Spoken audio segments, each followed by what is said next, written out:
بسم اللہ الرحمن الرحیم۔ نماز ارکان اسلام میں سے اہم رکن ہے اور یہ مرد عورت دونوں پر فرض ہے۔ آئیے آج ہم دیکھتے ہیں عورت اور مرد کی نماز میں فرق کیا ہے۔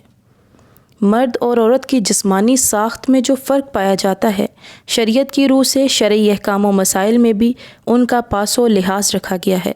لہٰذا طہارت کے مسائل ہوں یا حج کے، روزہ کے مسائل ہوں یا زکوٰۃ کے، عورت کے عورت ہونے کا کسی نہ کسی حکم سے اظہار ہو جاتا ہے۔ جس طرح نماز جمعہ و عیدین مردوں پر فرض ہے، عورتوں پر نہیں، اسی طرح نماز جیسی افضل عبادت میں بھی بعض مخصوص مواقع پر عورت کا طریقہ نماز مرد سے مختلف رکھا گیا تاکہ عورت کے پردہ کا لحاظ رکھا جائے۔ کیونکہ عورت نام ہی پردے کا ہے تو لہٰذا عورت کی نماز بھی پردے میں ہے۔ مثلاً عورت نماز میں تکبیر تحریمہ کے وقت ہاتھ کندھے تک اٹھاتی ہے، جبکہ مرد کانوں کی لو تک۔ مردوں کو سجدہ میں پیٹ رانوں سے اور بازو بغل سے جدا رکھنے کا حکم ہے، جبکہ عورت کو سمٹ کر سجدہ کرنے کا حکم دیا گیا ہے کہ وہ سجدہ کرے تو اپنے پیٹ کو اپنی دونوں رانوں سے چپکائے۔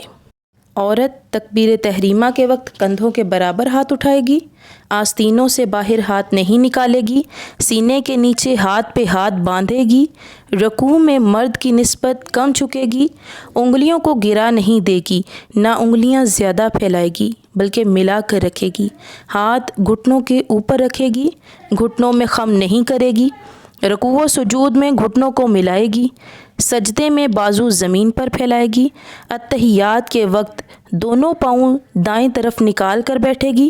عورت مرد کی امامت نہیں کر سکتی اور بیٹھتے وقت ہاتھوں کی انگلیوں کے سرے گھٹنوں سے ملائے گی، یعنی انگلیاں ملائے گی۔ عورتوں کی جماعت مکروہ ہے، مگر پڑھیں تو ان کی امام درمیان میں کھڑی ہوگی، آگے نہیں۔ مردوں کے ہمراہ باجماعت نماز ادا کریں تو مردوں سے پیچھے کھڑی ہوں۔ عورت پر جمعہ کی نماز فرض نہیں، ادا کرے گی تو ادا ہو جائے گی۔ عورت پر نماز عید واجب نہیں، پڑھے گی تو ہو جائے گی۔